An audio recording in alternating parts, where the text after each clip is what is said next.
أفحسبتم أنما خلقناكم عبثا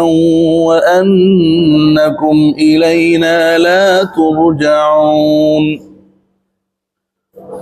فتعالى الله الملك الحق لا إله إلا هو رب العرش الكريم ومن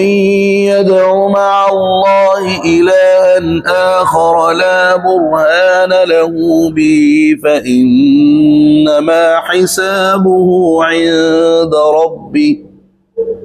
إنه لا يفلح الكافرون وقل رب اغفر وارحم وأنت خير الراحمين.